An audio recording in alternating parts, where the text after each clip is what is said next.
আল্লাহ যদি বাঁচিয়ে রাখেন। এ সম্বন্ধে কয়েকটি কথা মাসলা মাসাইল কিছু জানার দরকার। ঈদুল ফিতর, ঈদুল ফিতরের নামাজ পড়তে যাওয়ার আগে ফিতরা আদায় করে যেতে হবে। আর আল্লাহ রাসূল তাক খেজুর খেয়ে গেছেন, তাক খেজুর মানে মিঠা খেজুর খেয়ে আল্লাহ রাসূল ঈদগাহে গেছেন ঈদের নামাজ পড়তে। ঈদের নামাজ পড়ে এসে তো আল্লাহ রাসূল খেয়েছেন। কিন্তু বাকরা ঈদ, ঈদুল আজহাতে কিছু খেয়ে যেতে হবে না। বাড়িতে আমভাসা করেছে, আর কিছু করেছে, আর কি করেছে, খায়া একটু ভোগ হয়ে গেছে, না, আল্লাহ রাসূল না খেয়ে যেতেন, ঈদগাহে না খেয়ে যেতেন। খেতেন কখন? নামাজ পড়ে এসে আবার ওই বাকরার কুরবানির মাংস দিয়ে উনি খানা খেতেন। আর যেতেন এক রাস্তা দিয়ে, আসতেন এক রাস্তা দিয়ে। আর একটা কথা, তাসবিহ তাহলিল, তাসবিহটা কখন থেকে শুরু হয় আর কতদিন পর্যন্ত কুরবানি করতে পারা যাবে? ইয়াউমে আরাফা অর্থাৎ জিলহিজ্জা 10 তারিখ ফজরের নামাজ পড়ার পরে, ফজরের নামাজ পড়ার পর থেকে নিয়ে এই তাসবিহগুলো পড়তে হবে। কতদিন পর্যন্ত? 13 তারিখ পর্যন্ত। 10 দিন, 11, 12, 13, 4 দিন। চৌথা দিনটা আসর পর্যন্ত এই দোয়াগুলো পড়তে হবে। এই তাসবিহ, আল্লাহু আকবার, আল্লাহু আকবার, লা ইলাহা ইল্লাল্লাহ, আল্লাহু আকবার, আল্লাহু আকবার ওয়া লিল্লাহিল হামদ। এই তাসবিহগুলো পড়তে হবে প্রত্যেক নামাজের বাদে বা কোনো সময়, যে কোনো সময় এই 4 দিনের মধ্যে পড়তে থাকতে হবে। কিন্তু আমরা মাশাআল্লাহ 4 দিন তো দূরের কথা, যেদিন কুরবানি, যেদিন ঈদগাহে যাবো, ঈদগাহের আগে পর্যন্ত মুখ দিয়ে সে কথাগুলো বের হয় না, কলমা বের হয় না, শুধু খাওয়া খাওয়া। এটা যদি বাজার ভর্তি আছে, বাজার ভর্তি আছে। 4 দিন পর্যন্ত এই তাসবিহটা করতে হবে। এবার মাংসগুলো আমাদের প্রথা হয়ে আছে 3 ভাগ করতে হবে। না, কোনো 3 ভাগ করার দরকার নেই। আপনি খাবেন, রসপসিকে দিবেন, গায়ে মুসলিম করে দিতে পারেন, কিন্তু সময় হিসাবে, সুযোগ হিসাবে, যেরকম যে সমাজ যেটা টাইম যেরকম ভালো হবে ওই হিসাবে। কিন্তু আপনিও খাবেন, অপরকে দিবেন, গায়ে মুসলিম করে দিতে পারেন এবং পড়াশোনাকে দিবেন। আপনি জাহিরা করে জমা করে রেখে দিতে পারেন নিজের ইচ্ছা, নিজের মন। আর তো জানোয়ারকে জবাই করবেন, জবাই করার দোয়া শুধু মুরগি সাহেব না হলে হবে না। মুরগিকে ডাকো, মুরগিকে ডাকো, অমুককে ডাকো, অমুককে ডাকো, বিসমিল্লাহ আল্লাহু আকবার সবাই জানে। এমনি তিনি গরু জবাই করেছে, বকরি জবাই করেছে, গরু দোয়া করি না, এটাই দোয়া। দোয়া আরো আছে, কিন্তু এটা যে ওইটা দোয়া না হয় এমনি দোয়া ছেড়ে যে ফতরা সমাজ, এটা না হলে হবে না, তা নয়। আপনি এই দোয়াটা আমরা বিসমিল্লাহ আল্লাহু আকবার আপনি কুরবানি করতে পারেন, জবাই করতে পারেন। এবার জবাই করার সময় গরু হোক, বকরি হোক, বা যেটা আপনি কুরবানি করবেন ফেলে দিয়েছেন, ফেলে দেওয়ার পরে এবারে আপনি ছুরি হওয়ার সামনে তেজ করছেন, এটা গলত, সারা গলত। এতে আল্লাহ রাসূল বলেছেন, দুনিয়া থেকে আগে তুমি ছুরিকে তেজ করো, আর এক জানোয়ারের সামনে তুমি ওই জানোয়ারের সামনে ছুরি তেজ করবে না, না হলে 2 বার সে জানোয়ারটাকে জবাই করা হবে। কেননা প্রথম ওর সামনে ছুরিকে ঘোরাফেরা করি, আল্লাহ জানার ভিতরে ডর চলে আসে। এই জন্য ছুরিকে প্রথমে কিন্তু ভালো করে তেজ করবে, তারপর তুমি জবাই করবে। জবাই করবে, একটাই জবাই, একটাই নাহার। নাহার করে ভুল করে ছুরি ভরে দাও, ভুল করে ছুরি ভরে দাও। তো নাহার করে করতে হবে তাকে ছাগলকে, গরু তোলাই। নাহার হয় উটকে জবাই করতে হবে, নাহার বলা হয়। ওর ভুল করে ছুরি ভরে দিলে রক্ত পড়তে লাগে, পড়তে পড়তে নিজে পড়ে যাবে। কিন্তু জবাই করানো হয় জানোয়ার, বকরি, গরু, এগুলো জবাই করার জন্য গলা কাটতে হবে। গলা থেকে কয়টা রং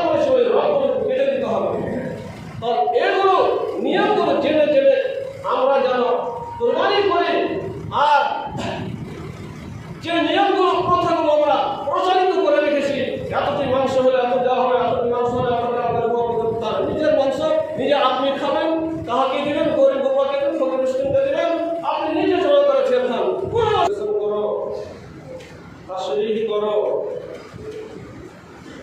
তোমার রবের নিয়ামতগুলোকে, যে নিয়ামতগুলো আল্লাহ রাব্বুল আলামিন দিয়েছেন, সেই নিয়ামতগুলোকে বয়ান করো।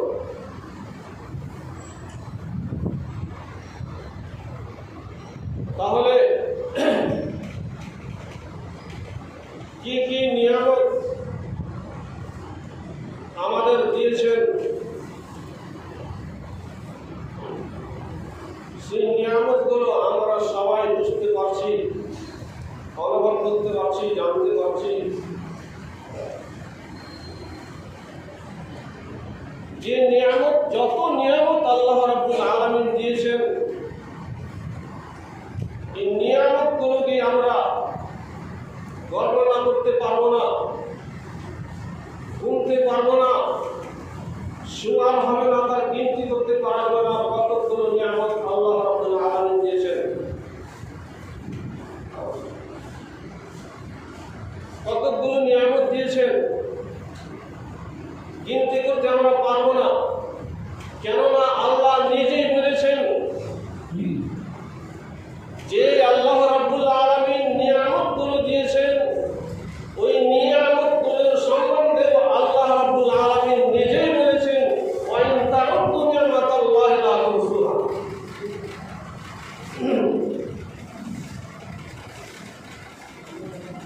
এই সারা বিশ্বের মানুষেরা,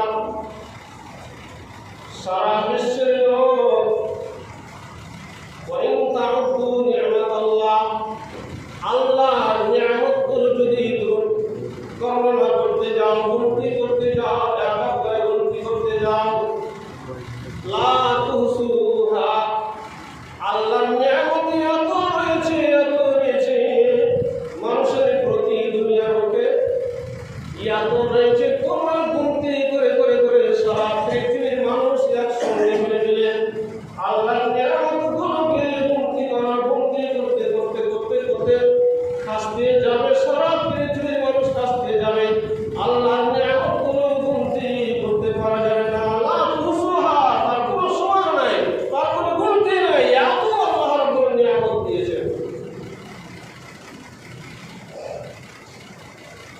তাহলে আল্লাহ রাব্বুল আলামিন নিয়ামতগুলো দিয়েছেন, ওই নিয়ামতগুলো সঠিক জায়গায়, যে জায়গায় যে নিয়ামতগুলোকে ব্যবহার করতে বলেছেন, সেই জায়গাতে ব্যবহার করতে হবে।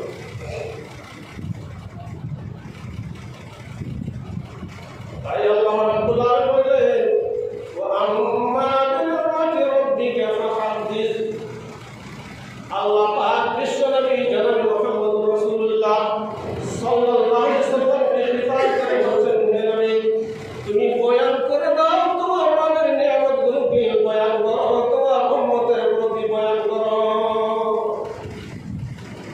কত বয়ান করো, কি কি নিয়ামত সারা পৃথিবীর মধ্যে যতগুলো জিনিস আছে সব মানুষের জন্য, জিন ইনসানের জন্য আল্লাহ পাক তৈরি করেছেন, মানুষের লাভের জন্য। তাহলে আমরা যে খাদ্যগুলো খাচ্ছি, যে ফলগুলো খাই, যে খাবারগুলো খাই, যে খাদ্যগুলো আমরা মুখে ভক্ষণ করে পেটে যাই, যে খাদ্যগুলোকে আমরা জীবন যাপন করছি, ওই খাদ্যগুলো কোথায় থেকে এসেছে, ওই খাদ্যগুলো কোথায় থেকে আসলো, কে দিল, কোন করে আমার একবার আমরা বিবেচনা করে দেখিনি, একবার ভেবে দেখিনি, এত সুন্দর সুন্দর, এত ভালো ভালো খাদ্য খাবার আমরা খাচ্ছি, একেবারে আল্লাহকে মনে স্মরণ হয় না, খেতে বসে আল্লাহর শুকরিয়া আদায় করার জন্য জীবন থেকে কথা বের হয় না, আলহামদুলিল্লাহ কথা বের হয় না, আলহামদুলিল্লাহ কথাটা বের হয় না, শুধু আমরা আল্লাহর নিয়ামতগুলোকে, ভালো ভালো খাদ্যগুলোকে আমরা খাই।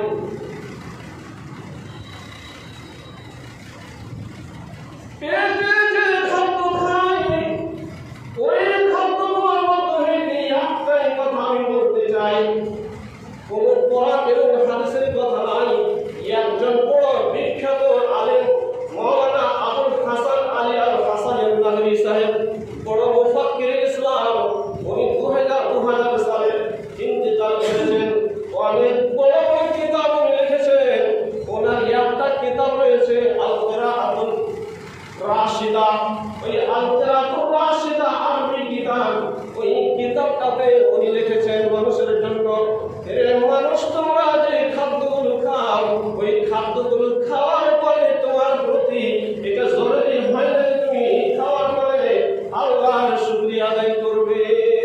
একটা ছোট্ট কথা উনি বানিয়ে লিখেছেন,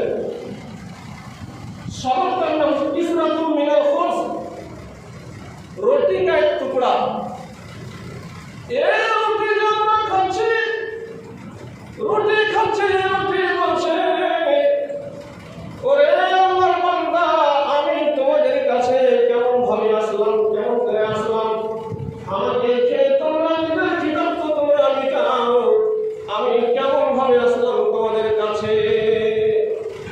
উনি বয়ান করছে রুটির প্রথমে কি ছিল, সর্বপ্রথমে গহম ছিল, গহম বলছে আমাকে কুঠিতে ভরে রাখা হলো, পাত্রের সঙ্গে যত্নের সঙ্গে কুঠিতে রাখা হলো, কিছুদিন রাখার পরে আবার আমাকে বের করা হলো, জমি চাষ করা হলো, জমি চাষ করার পরে আমাকে ওই রোদ্রে ধুপে রোদ্রে আমাকে ফেলে দিল, কিষানরা ফেলে দিল, আমি রোদ্রে দেখে আছি, রোদ্রে রোদ্রে তপ্ত করছি, নিজের শরীরে রোদ লাগছে, আর মাটির ভিতরে আমাকে ফেলে দিল, মাটির তপ্ত লাগছে, উপর থেকে সূর্যের তপ্ত লাগছে, এই দুই দিকের তপ্ত থেকে কিছুদিন পরে আমার শরীরটা ফেটে গেল, আমার শরীরটা ফেটে গেল, এমন ভাবে ফেটে গেল, বলো তো দেখি যদি তার শরীর ফেটে যায়, তার কোন জায়গা ফেটে যায়, তাকে কষ্ট হয় কি হয় না।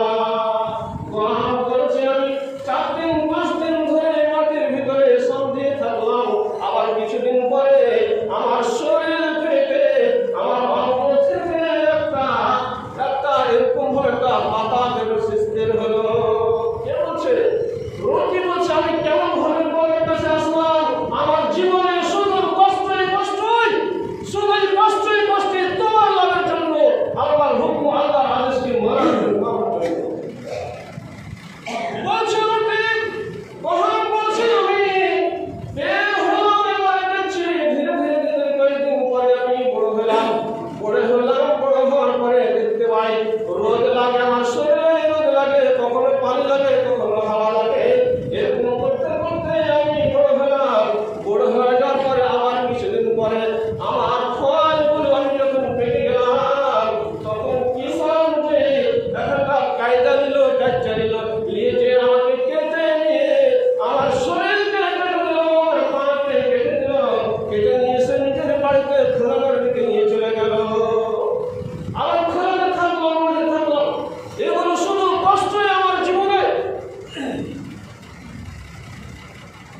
গহম এবার বলছে আমি ওই জায়গায় পৌঁছলাম, কিষান এবার আমাকে বলল কি গরম এসে আমার প্রতি চড়িয়ে দিল এবং আমাকে রুন্দে দিল, আমার তারা আমাকে শেষ থেকে আলাদা করে দেওয়া হইল।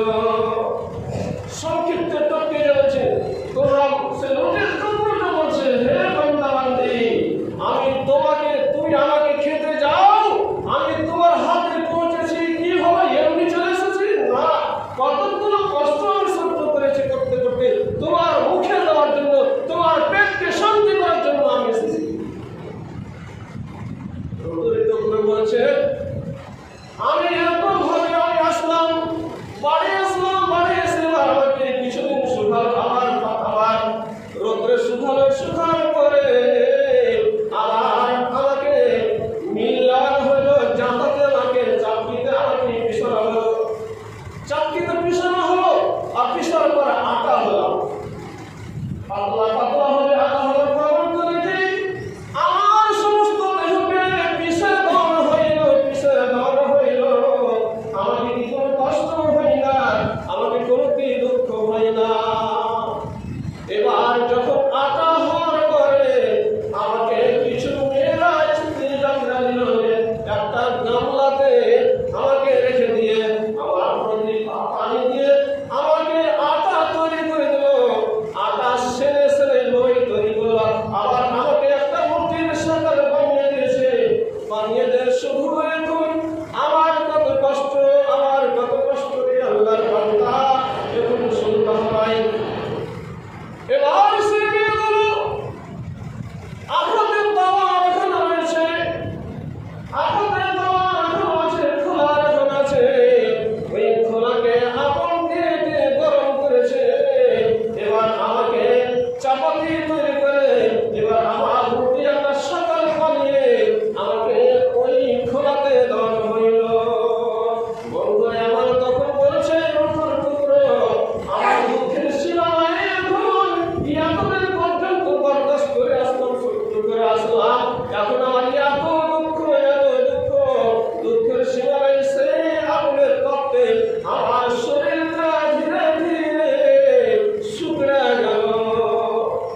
أطعمني وسقاني وجعلني من المسلمين دعاء শিক্ষা দেওয়ার জন্য মওলানা আবুল হাসান আলী হাসান নদভী এই কাহিনীটা লিখলেন আর লাস্টে বলছেন ওই লোকের তীব্র দ্বারা থেকে যে তোমাদের কি জরুরি হয় না যে বংশ খাওয়ার পরে এই দোয়াটা করো এই দোয়াটা বলো দোয়া মোটামুটি সবার মধ্যে বলা যায় না 90% জানে না কিন্তু আল্লাহর নিয়ামতগুলো ভালো ভালো জিনিসগুলো আমরা খাওয়ার দিতে আগে কেন বলছি এই যে বাকরা ঈদ ঈদুল আজহা এসেছে আমাদের সামনে কত রকমের খানা কত রকমের খাদ্য আমরা তাইয়া বলবো তার কোনো সীমা নাই কিন্তু একেবারে কাহারি জীবন থেকে আলহামদুলিল্লাহ শব্দটা বের হবে না আলহামদুলিল্লাহ শব্দটা বের হবে না খাওয়ার পরে দোয়াটা বের হবে না শুধু তা নাই আল্লাহর নিয়ামত অনেক রয়েছে এই যে আমরা এতদিন পর্যন্ত কাপড় কিনছি নতুন নতুন কাপড় কিনছি এখন আমরা হাট বাজার করি ঈদের দিনে নতুন কাপড় কিনতে হবে ঠিক আছে কিন্তু নতুন কাপড় আমরা কিনছি হাট বাজার করে আসছি নতুন কাপড় না পরলে কি হবে কিন্তু বন্ধুরে আমার নতুন কাপড় তো কিনবো কিন্তু তার একটা পদ্ধতি রয়েছে আল্লাহ রাসূল বলেছেন দোয়া করার জন্য বলেন তো দেখি এত সুন্দর সুন্দর দামি দামি কাপড় পরলাম কোনদিন কাপড় পিন্ধা নতুন কাপড় পিন্ধা দোয়া আমরা জানি কি নিজে কামাই করে টাকাও কামাই করে নিজে কাপড় কিনেছি এবং নতুন দোয়া সেটা আবার কি স্যার ছয়ের মধ্যে 90% জানে না এই জন্য বলছিলাম না রাসূল দোয়া করবেন নিয়ামতগুলো আল্লাহর নিয়ামতকে বয়ান করার জন্য আল্লাহর নিয়ামতের শুকরিয়া আদায় করবেন শুকরিয়া আদায় করে কাপড় পিন্ধা দোয়া কি আলহামদুলিল্লাহিল্লাযী কাসানি মা উয়ারি আওরাতি বিহি আওরাতি ওয়া আতাজাম্মালু বিহি ফি হায়াতি এটা কাপড় পছন্দ হয় না এটা ঠিক লাগে না এটা ভালো লাগে না দেখো তোমাকে কেমন লাগছে এই কাপড়টা ভালো হবে কি হবে না কিন্তু সে কোনোদিন এই দোয়াটা মুখ থেকে বের করেনি এই কাপড়টা যে আমাকে আল্লাহ রাব্বুল পিন্ধাইছেন তার শুকরিয়া আদায় করতে সমস্ত তারিফ আল্লাহর যে আল্লাহ রাব্বুল আলামিন আমাকে এই কাপড়টা পরাচ্ছেন আমার